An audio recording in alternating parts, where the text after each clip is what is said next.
All right. Thank you, Kelly Halpin. Am I saying that Yeah, right? Kelly Okay, Halpin. Kelly Halpin. Thank you for being here today with me for Mighty Monday. Just a little, I'm going to introduce you real quick.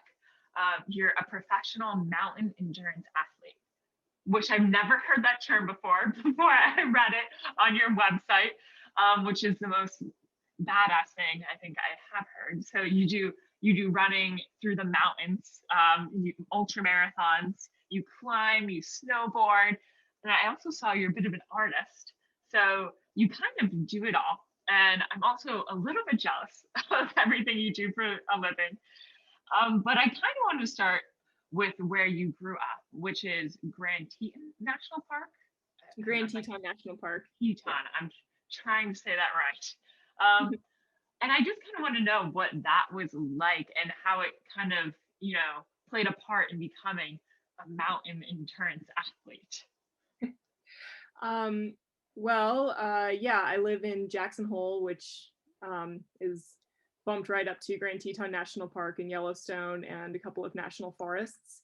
And my grandparents bought a ranch here in the 60s. And so my father's side of the family grew up spending a lot of time in Jackson. And when I was little, my sister and I grew up on the ranch half the year. And we were just extremely lucky because it's one of the most beautiful places in the world. And we had access to both the national park and the national forest literally right outside our front door.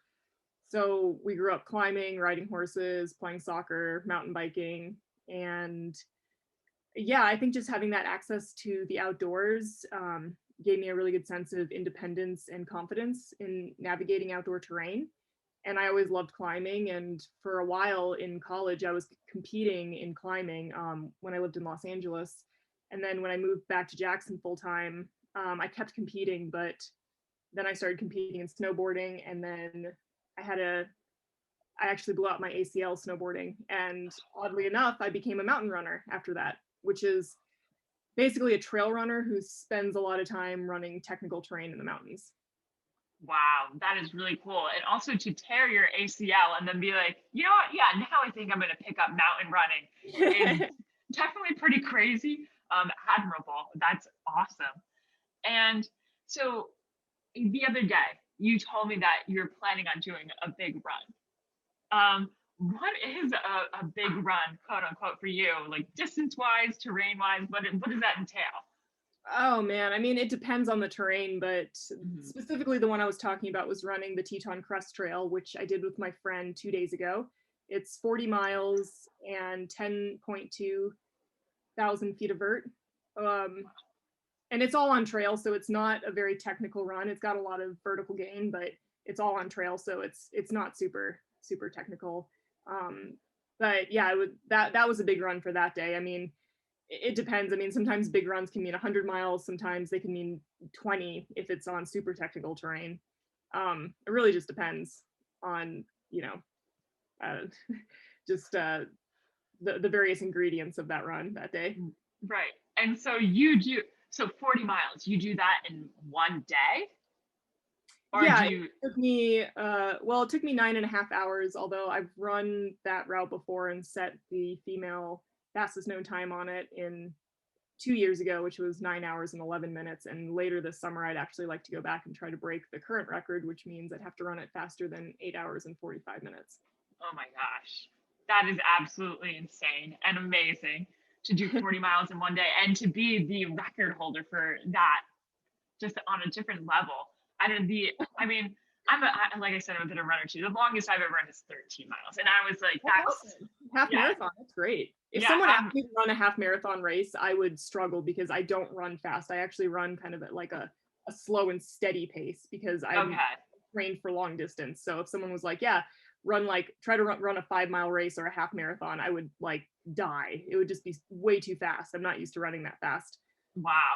And to think that a half marathon is a shorter distance is definitely a foreign concept to me. But that's no, that's yeah, I guess you get to the extreme levels. And what's the farthest that you've ever run? I've run 100 miles almost nonstop before in the mountains with Mhm.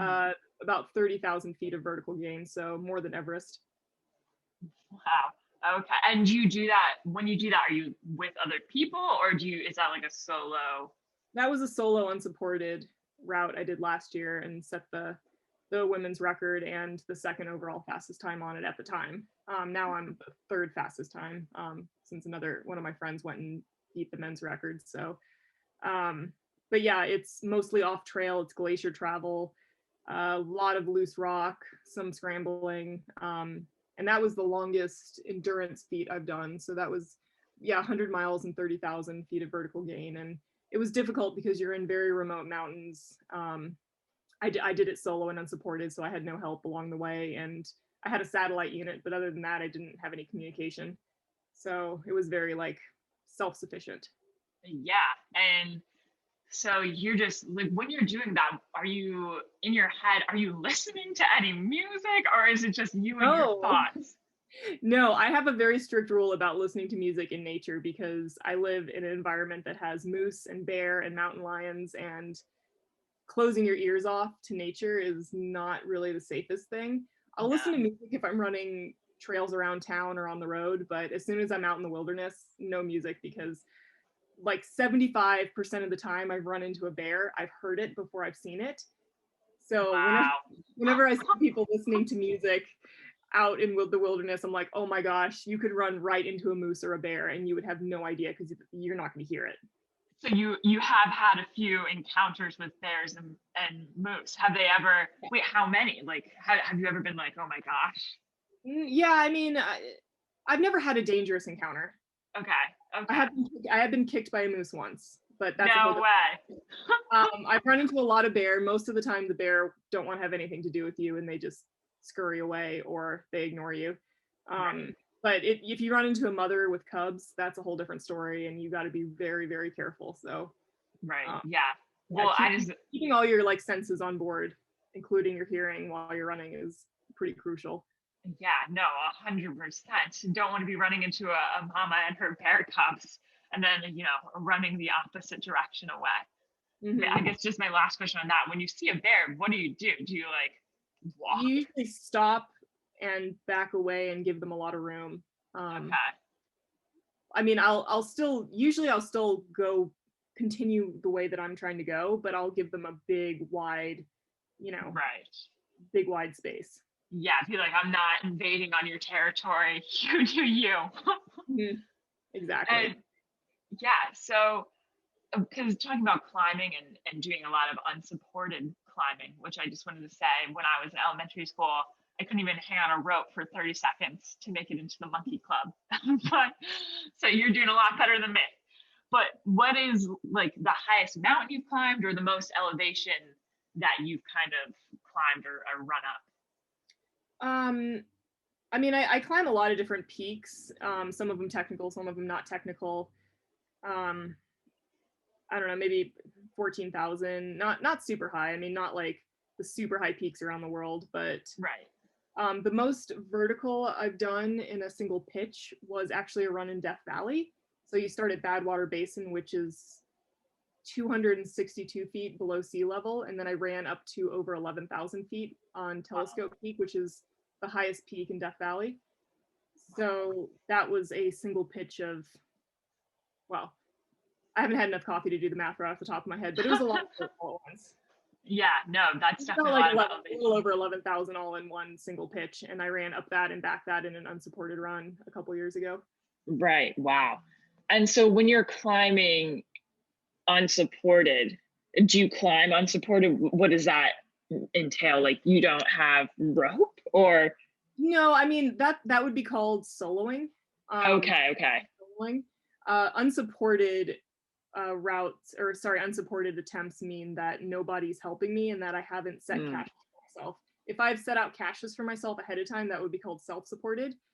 okay. Completely unsupported means I carry everything I need on my back from start to finish. And I do some free soloing, but it's usually on lower fifth class type rock. So Hmm. my rule is usually if I'm in the mountains free soloing, it's got to be something I can also down climb. Most Right.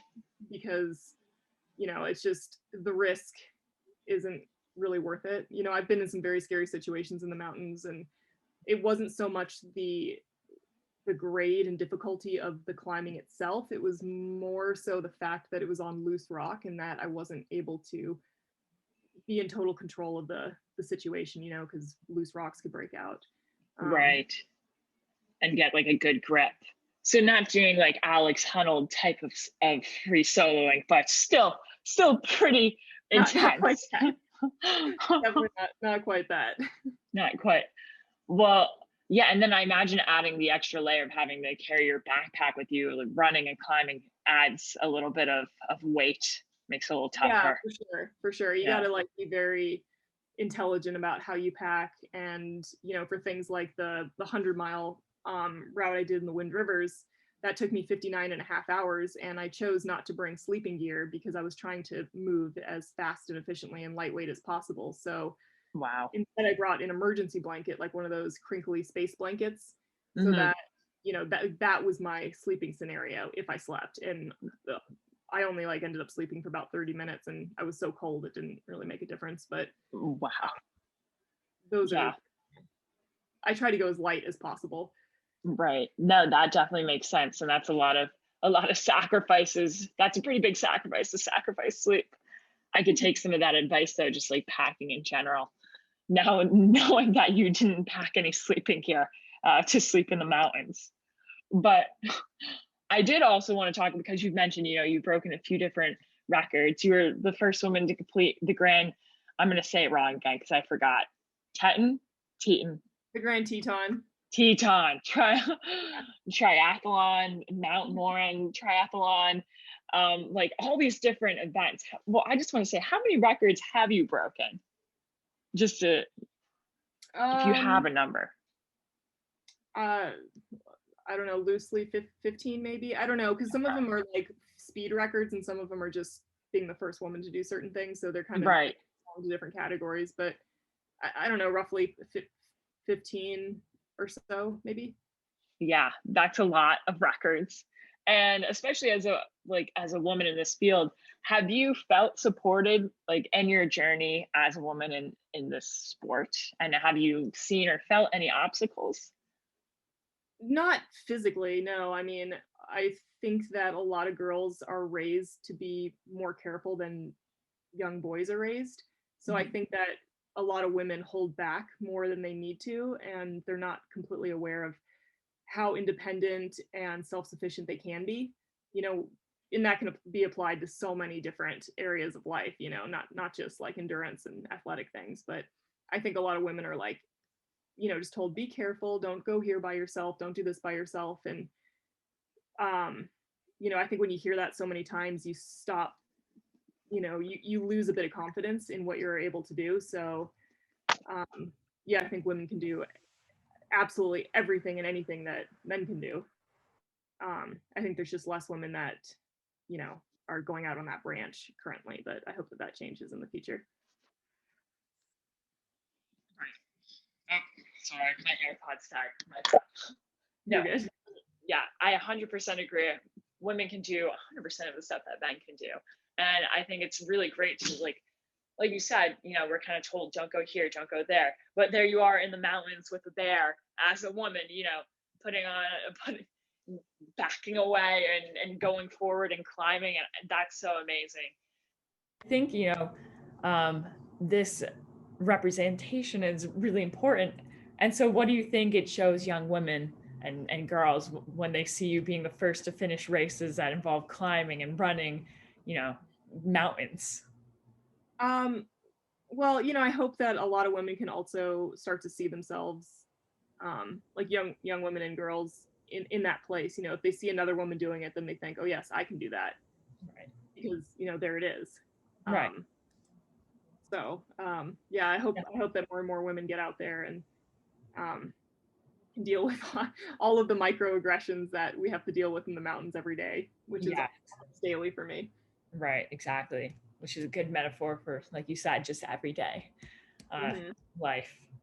And that was amazing. And I did also want to touch on your art just a little bit, because I checked it out on your website and I love the illustrations, and you've been commissioned to do work for a few different like companies and a brewery and a children's book and magazines.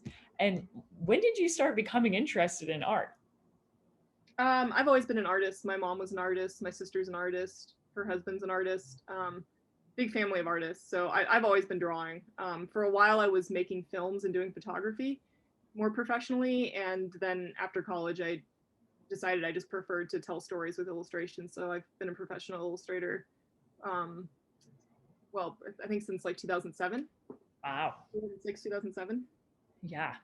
Doing professional art and running is the dream. And I did want to know if your outdoor lifestyle kind of comes into play when you do your artwork. Yeah, absolutely. I mean, almost all of my artwork has elements of nature in it, and I'm always inspired out to be out in the mountains. I mean, I think I need both. I need to be outside and I need to be drawing. It's Yeah. just they're both creative outlets in different ways. And Yeah. I'm always at my happiest when I'm outside. So Right.